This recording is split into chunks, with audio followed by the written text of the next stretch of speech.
কথায় বলে একটা পিঁপড়ে নাকি একটা হাতির কানে ঢুকে গেলে সে হাতিটার অবস্থা সে নাজেহাল করে দিতে পারে। না, পিঁপড়ে হাতির কাল্পনিক কাহিনী বলতে আসেনি, এমন এক বাস্তব ঘটনা জানবে আজকের ভিডিওতে, যা যে কোনো মুভির গল্পকেও হার মানাবে। সাল 2009, 15ই এপ্রিল। পৃথিবীর ইতিহাসে এমন কিছু ঘটে যায় সেদিন যা বিশ্বাস করা কঠিন ছিল পৃথিবীবাসীর। এতটাই কঠিন ছিল যে সেই ঘটনার জন্য তদন্ত কমিটি বসানো হয়। মাটি থেকে 2800 ফিট উঁচুতে একটা বড় প্লেনের সাথে কি হয়েছিল সেদিন এমন। মুভিতে অভিনয় করেছেন হলিউডের একজন লেজেন্ড অ্যাক্টর যার নাম টম হ্যাঙ্কস। হ্যালো, তোমরা দেখছো এক্সপ্লেইন টিভি বাংলা। আজকের movie Sully, miracle on the Hudson. Movie শুরুতেই দেখা যায় ক্যাকটাস 1549 নামের একটা প্লেনকে লাগোয়ার্ডিয়া নামে একটা এয়ারপোর্টের রানওয়ে 4 থেকে আকাশ পথে যাওয়ার সময় সেই প্লেনটার দুটো ইঞ্জিনই নষ্ট হয়ে গেছে। এমন অবস্থায় প্লেনটা যখন আবার ফিরে আসতে চায় তখন যাত্রী সহ ওই প্লেনটা একটা বিল্ডিংয়ে ধাক্কা খেয়ে বিশাল বিস্ফোরণ ঘটায়। এই দৃশ্যের পরে দেখা যায় এই ব্যক্তিকে। এনার নাম হলো চেসলি সুলি সুলেনবার্গার, সংক্ষেপে সুলি। ইনি একজন পাইলট অর্থাৎ বিমান চালক। গত 42 বছর ধরে তিনি এই কাজ করে চলেছেন। তবে আজ কোনো একটা বিষয় নিয়ে তাকে বেশ চিন্তিত দেখা যাচ্ছে। কিন্তু সুলিয়া এত কি চিন্তা করছে? তার চিন্তার কারণ ছিল একটা ঘটনা। 2009 সালের 15ই জানুয়ারি ক্যাপ্টেন সুলি তার সহকারী পাইলট এবং আরও কয়েকজন সহকর্মী ক্যাকটাস 1549 নামের একটা প্লেন এবং মোট 155 জন যাত্রী সমেত লাগোয়ার্ডিয়া থেকে আকাশপথে রওনা হন। কিন্তু প্লেনটা টেক অফ করার কিছুক্ষণ পর প্লেনটা যখন মাটি থেকে 2800 ফিট উচ্চতায়, তখন ওই প্লেনের সামনে এক ঝাঁক পাখি চলে আসে। আর ওই পাখির ঝাঁক অতিক্রম করার সময় প্লেনের দুটো ইঞ্জিন নষ্ট হয়ে যায়। এখানে জেনে রাখা দরকার, প্লেন যখন মাটি থেকে অনেকটা উচ্চতায় থাকে তখন একটা সামান্য পাখির ধাক্কাতেও প্লেনের কিন্তু ইঞ্জিন নষ্ট হয়ে যেতে পারে। তো ক্যাপ্টেন সুলি প্রথমে প্লেনে থাকা সমস্ত জরুরি ব্যবস্থা ব্যবহার করেন। তিনি কন্ট্রোল রুমের সঙ্গে যোগাযোগ করার চেষ্টা করেন, কিন্তু সেখান থেকে জানানো হয় তিনি যেন যত তাড়াতাড়ি সম্ভব রানওয়ের দিকে ফিরে আসার চেষ্টা করেন। তার জন্য নিউ ইয়র্কের 2 থেকে 9 নম্বর রানওয়ে রেডি করে রাখা হয়েছে। প্লেনটাকে আবার এয়ারপোর্টে ফিরিয়ে আনতে হবে। অন্যদিকে সমস্ত যাত্রীদের জানানো হয় যে কোনো মুহূর্তে তাদের এই প্লেনটা ল্যান্ড করবে, তাই তারা যেন সতর্ক থাকে। এতে সবাই খুব ভয় পেয়ে যায়। এদিকে ক্যাপ্টেন সুলি জানায় যে তার পক্ষেই প্লেন নিয়ে রানওয়ে অবধি যাওয়া সম্ভব হবে না, কারণ নষ্ট হওয়া দুটো ইঞ্জিন নিয়ে এই প্লেনটা 7 মাইল দূরে থাকা রানওয়ে অবধি পৌঁছতেই পারবে না। তাই ক্যাপ্টেন সুলি ঠিক করে যে তিনি হাডসন নদীতে ওই প্লেনটাকে ল্যান্ড করাবেন। এরপর কন্ট্রোল রুমের সঙ্গে ক্যাপ্টেনের যোগাযোগ বিচ্ছিন্ন হয়ে যায়। কন্ট্রোল রুমে থাকা সদস্যরা এটা শুনে বেশ ঘাবড়ে যায় এবং চিন্তায় পড়ে যায়, কারণ একটা এত বড় প্লেনকে নদীতে ল্যান্ড করানো মানে সেখানে একটাও মানুষের বাঁচার সম্ভাবনা নেই। এর আগে কেউ কখনো এত বড় নদীতে প্লেন ল্যান্ড করায়নি, তাও আবার একটা যাত্রীবাহী প্লেন। এটা খুবই বিপজ্জনক হতে পারে। কন্ট্রোল রুম তখনই সেখানে একটা হেলিকপ্টার পাঠিয়ে দেয় প্লেনের বর্তমান অবস্থা যাচাই করার জন্য। দেখা যায় প্লেনটা ক্রমশ নিচের দিকে নেমে আসছে। এদিকে ক্যাপ্টেন সুলি যথেষ্ট সতর্কতার সঙ্গে প্লেনটাকে নদীতে নামায়। এরকম বিশাল একটা যাত্রীবাহী প্লেন জলের মধ্যে ল্যান্ড করায় মনে হচ্ছিল যেন নদীতে ঝড় উঠেছে। এদিকে প্লেনের ভেতরে থাকা সমস্ত যাত্রীরা কেমন একটা ভূমিকম্পের মতো অনুভব করে। প্লেনের ভেতরের সমস্ত আলো নিভে যায়। নদীকে চিরে প্লেনটা সামনের দিকে এগোতে থাকে। তবে সৌভাগ্যবশত একসময় প্লেনটা ল্যান্ডিং করানো সফল হয়। প্লেনটা নদীর ওপরে থামার পর সব দরজা এবং এমার্জেন্সি এক্সিট খুলে দেওয়া হয়। ক্যাপ্টেন এক এক করে সমস্ত যাত্রীকে বাইরে বের করার নির্দেশ দেয়। এদিকে প্লেনের ভেতরে জল ঢুকতে থাকা যাত্রীরা তাড়াহুড়ো করতে শুরু করে। এক অস্বস্তিকর এবং ভয়াবহ পরিবেশ সৃষ্টি হয়। প্লেনের ভেতরে হু হু করে জল ঢুকছিল। এই সময় সমস্ত যাত্রীদের বাইরে বের করা হয়। সেই সময় নদীতে থাকা উপকূল রক্ষা বাহিনীর স্টিমার প্লেনটাকে দেখতে পায়। সমস্ত যাত্রীরা প্লেন থেকে বাইরে বেরিয়ে প্লেনের দুপাশে প্লেনের যে ডানা বা উইং থাকে সেটার উপরে দাঁড়িয়ে থাকে। এদিকে উপকূল রক্ষার বাহিনী তৎকালীন সমস্ত ব্যবস্থা গ্রহণ করে প্লেনের যাত্রীদের এক এক করে স্টিমারে তোলে। বিমান বিভাগ থেকেও হেলিকপ্টারে কিছু প্রশিক্ষণপ্রাপ্ত সাঁতারুদেরও ওখানে পাঠানো হয়, কারণ অনেকেই জলে আটকে ছিল। অবশেষে কিছু মানুষ ছোটখাটো আঘাত পেলেও সমস্ত যাত্রীরাই প্রাণে বেঁচে যায়। আর সবার শেষে ক্যাপ্টেন সুলি এবং তার সহকারী বিমান চালক প্লেনের বাইরে বেরিয়ে আসেন। সুলি নিজের প্রাণের তোয়াক্কা না করে সবার প্রাণ বাঁচান। এই ঘটনার কথা মুহূর্তের মধ্যে সব জায়গায় ছড়িয়ে পড়ে। প্লেনে থাকা কোনো যাত্রী বিশ্বাসই করতে পারছিলেন না যে তারা এই যাত্রায় বেঁচে গেছেন। এবং এই ঘটনা ক্যাপ্টেন সুলিকে একজন সাধারণ মানুষের থেকে সবার কাছে রিয়েল লাইফ হিরো বানিয়ে দেয়। কিন্তু ক্যাপ্টেন সুলি যেহেতু কন্ট্রোল রুমের নির্দেশ না মেনে নিজের সিদ্ধান্তে প্লেনটাকে নদীতে ল্যান্ড করিয়েছিলেন, তাই এটা নিয়ে তার বিরুদ্ধে একটা তদন্ত শুরু করে দেওয়া হয়। প্রথমে ক্যাপ্টেন সুলি এবং তার সহকর্মীদের নিয়ে একটা রুমে তদন্তকারী কমিটির বৈঠক বসানো হয় এখানে ক্যাপ্টেনকে যখন বলা হয় যে আজকে এই প্লেন ক্র্যাশ নিয়ে আমরা আলোচনা করব, ঠিক সেই মুহূর্তে সুলি প্রতিবাদ করে বলেন, আপনি ভুল বলছেন, প্লেনটা ক্র্যাশ করেনি। প্লেনটাকে আমি জলের মধ্যে ল্যান্ডিং করিয়েছিলাম, এটাকে ওয়াটার ল্যান্ডিং বলে, আর এটা একটা ইমার্জেন্সি ছিল, নয়তো আমি এটা কখনোই করতাম না। কমিটি জানতে চায় আপনি কেন লাগুয়ার্ডিয়া ফেরত আসেননি।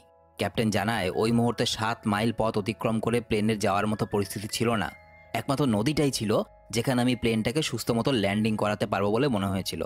এরপর কমিটি জানায় ঠিক আছে, আমরা কম্পিউটার গ্রাফিক্সের মাধ্যমে বোঝার চেষ্টা করব যে সত্যিই কি সেই প্লেনটাকে নিয়ে আপনি ফেরত আসতে পারতেন, নাকি আপনি আপনার পাগলামির জন্য ওই নদীটার মধ্যে এতগুলো মানুষের প্রাণ ঝুঁকি নিয়ে প্লেনটাকে ল্যান্ড করালেন। এছাড়াও কমিটি সুলিকে জিজ্ঞেস করে, আচ্ছা আপনি এই যাত্রার আগে মানে প্লেনটা নিয়ে যখন টেক অফ করবেন তার আগে কতটুকু ঘুমিয়েছিলেন? আপনি কি শারীরিকভাবে সুস্থ ছিলেন? আর আপনি কি নেশাগ্রস্ত ছিলেন, মানে কোনো মাদক দ্রব্য সেবন করেছিলেন কি? ক্যাপ্টেন জানান তিনি যথেষ্ট সুস্থ এবং স্বাভাবিক ছিলেন। কমিটির প্রশ্নে পরিষ্কার বোঝা যাচ্ছিল যে তারা যে কোনো একটা সূত্র বের করে এটা প্রমাণ করার চেষ্টা করছে যে ক্যাপ্টেন সুলে নদীতে যাত্রীবাহী প্লেনটা ল্যান্ড করে বিশাল বড় ভুল করেছিল। এদিকে দেখা যায় তদন্তের কারণে সুলি বাড়ি পৌঁছতে না পারায় তার স্ত্রী প্রচণ্ড চিন্তায় পড়ে যায়। এদিকে সমস্ত নিউজ চ্যানেলে তাকে নিয়ে কখনো ভালো কখনো খারাপ বিভিন্ন কথা বলা হতে থাকে। ক্যাপ্টেন সুলিকে দেখা যায় সে যথেষ্ট ভেঙে পড়েছে। 42 বছরের চাকরি জীবনে সে লক্ষ লক্ষ মানুষকে তাদের গন্তব্যে দায়িত্ব সহকারে পৌঁছে দিয়েছে, আর আজকে মাত্র 208 সেকেন্ডের একটা ঘটনার জন্য তার উপরে আঙুল তোলা হচ্ছে। তিনি সবসময় কল্পনা করতে থাকেন রানওয়ের দিকে যদি সে প্লেনটাকে নিয়ে আসতো তাহলে কোনো না কোনো বিল্ডিংয়ের মধ্যে ধাক্কা খেত এবং বিস্ফোরণ হয়ে যেত। আর তার এই কল্পনাটাই মুভির প্রথম দৃশ্যে দেখানো হয়েছে। কারণ ক্যাপ্টেন সুলির উপরে এতটা মানসিক চাপ সৃষ্টি করা হচ্ছে তিনি মাঝে মাঝে হ্যালুসিনেট করছেন যে সত্যি কি আমি প্লেনটা নিয়ে রানওয়েতে ফিরে আসতে পারতাম, যদি ফিরে আসতে পারতাম তাহলে কি হতো। এবং এটা ভাবতে গিয়েই তার মনের মধ্যে সবসময় চলে আসে যদি আমি সেদিন প্লেনটা নিয়ে ফেরত আসতাম সেটা এইভাবেই কোনো না কোনো বিল্ডিংয়ের মধ্যে ধাক্কা খেয়ে সমস্ত মানুষ মারা যেত। সুতরাং আমি যেটা করেছি সেটা ভালো করেছি যে আমি প্লেনটাকে জলের মধ্যে ল্যান্ড করিয়েছিলাম। তদন্ত কমিটির সন্দেহ ক্যাপ্টেনকে মনে মনে মানসিকভাবে অসুস্থ করে দিচ্ছিল। ক্যাপ্টেন সুলির সহকারী যে পাইলট ছিল তাকেও জিজ্ঞাসাবাদ করা হয়। সহকারী পাইলটও জানায় যে সমস্ত জরুরি ব্যবস্থা নেওয়া হয়েছিল যখন প্লেনের ইঞ্জিন খারাপ হয়েছিল।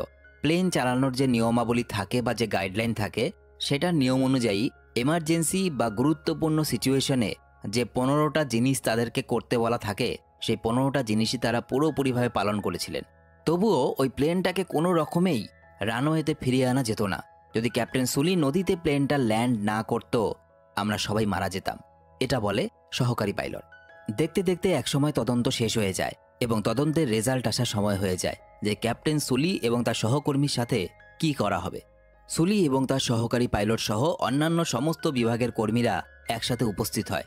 আলোচনা শুরুতে কমিটি জানায় যে তারা আজ ককপিট ভয়েস রেকর্ডিং অর্থাৎ প্লেনের মধ্যে এক ধরনের রেকর্ডিং ডিভাইস থাকে যা কিনা প্লেনের ককপিট অর্থাৎ যেখানে পাইলট বসে প্লেন চালায় সেখানে থাকে, এবং প্লেন চলাকালীন সময়ে তাদের মধ্যে যা যা কথাবার্তা হয় সবকিছু সেখানে রেকর্ড হতে থাকে। তো কমিটি থেকে এই রেকর্ডিংটা শোনা হবে এবং এর মাধ্যমে সিদ্ধান্তে আসা হবে যে সেদিন আসলে কি ঘটেছিল, কেন ক্যাপ্টেন সুলি রানওয়েতে ফিরে আসার চেষ্টা করলেন না, আর তিনি কি ইচ্ছে করে এতগুলো মানুষকে বিপদে ফেলেছিলেন জলের মধ্যে ল্যান্ডিং করে। এই সময় কমিটি থেকে কম্পিউটারের মাধ্যমে দুটো প্লেনকে নিয়ে পরীক্ষা নিরীক্ষা করা হয়।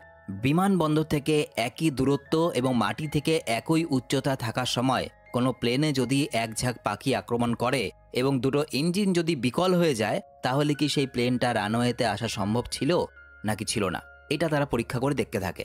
কিন্তু ক্যাপ্টেন সুলি এর বিরোধিতা করে। তিনি বলেন যে বাস্তবে কোনো একটা জিনিস অভিজ্ঞতা করা আর এখানে ঘরের মধ্যে বসে কম্পিউটারে সেই জিনিসটাকে বোঝা দুটোর মধ্যে অনেক পার্থক্য আছে। আপনি যখন কম্পিউটারে এই জিনিসগুলো বোঝানোর চেষ্টা করছেন তখন সেটাকে শুধুমাত্র একটা অ্যাডভেঞ্চার গেমের মতো মনে হচ্ছে, মোটেও বাস্তব ঘটনা নয়। বাস্তব ঘটনা হলো দুটো ইঞ্জিন যখন নষ্ট হয়ে যায় মাটি থেকে এতটা উঁচুতে, তারপর ওই পরিস্থিতিতে 155 জন লোকের দায়িত্ব নিজের মাথার মধ্যে চলে আসে। আর ওই সময় একটা প্লেনকে গভীর নদীতে ল্যান্ড করানো কোনো মুখের কথা নয়, এবং ওই দিন আমাদের সঙ্গে যা ঘটেছিল সেখান থেকে কি করে বেঁচে ফিরতে হয় ওটার জন্য আমাকে ট্রেনিংও কেউ দেয়নি। এবং তারপর তদন্তকারী কমিটির সব সদস্যরা ককপিটের ভয়েস রেকর্ডিং শোনে এবং এই রেকর্ডিং থেকে স্পষ্ট শোনা যায় যে ক্যাপ্টেন যখন এই পরিস্থিতির সম্মুখীন হয়েছিল শেষবারের মতো প্লেনটাকে বাঁ দিকে ঘুরিয়ে লাগার্ডিয়ায় আসার চেষ্টা করেন তিনি, কিন্তু প্লেনটা প্রচণ্ড দ্রুতগতিতে নিচের দিকে নামতে শুরু করেছিল এবং এই সময় তার আর কিছু করার ছিল না। তাই বাধ্য হয়ে সমস্ত মানুষের জীবন বাঁচানোর জন্য একমাত্র উপায় হিসাবে সে প্লেনটাকে হাডসন নদীতে ল্যান্ড করায়। এবং ওই পরিস্থিতিতে ওই রকম একটা প্লেনকে নদীতে নামানোর জন্য কতটা দক্ষতা থাকতে হয় এবং একটা পাইলটের মানসিক শক্তি কতটা দৃঢ় হলে এটা করতে পারে সেই বিষয়ে আর কারো সন্দেহ থাকে না। এরপর তদন্তকারী কমিটি জানায় যে ক্যাপ্টেন সুলি যা করেছেন তা সত্যি একটা অলৌকিক ঘটনার মতো, এরকম আগে কখনো হয়নি এবং এটা ইতিহাসে একটা অদ্ভুত ঘটনা হয়ে থাকবে। এবং একই সাথে কমিটি জানায় যে ইতিমধ্যেই প্লেনের দুটো ইঞ্জিনই জল থেকে উদ্ধার করা হয়েছে এবং জানা গেছে দুটো ইঞ্জিন সত্যি খুব খারাপভাবে ক্ষতিগ্রস্ত হয়েছিল এবং ওই ইঞ্জিনের সাহায্যে এত বড় বিশাল প্লেনটাকে রানওয়েতে নিয়ে যাওয়া কখনোই সম্ভব হতো না। ক্যাপ্টেন সুলিকে সম্পূর্ণ নির্দোষ ঘোষণা করা হয়, তাকে সম্মান জানানো হয় তার দুঃসাহসিক কর্মকাণ্ডের জন্য। তবে ক্যাপ্টেন জানান তিনি একা নন, ওখানে থাকা সমস্ত উপকূল রক্ষাকারী কর্মীদের স্টিমার ওখানে ঠিকমতো সময়ে চলে আসার জন্য এই কাজটা এত ভালো করে সম্পন্ন হয়েছে এবং সবাই প্রাণে বেঁচে গেছে। আর এটা ভাবতে অবাক লাগে যে এটা একটা সত্য ঘটনা ছিল। একজন বীর পুরুষের দুঃসাহসিক জয়ের গল্প এখানে শেষ হয়ে যায়। তো ভিডিওটা ভালো লেগে থাকলে ভিডিওতে একটা লাইক করে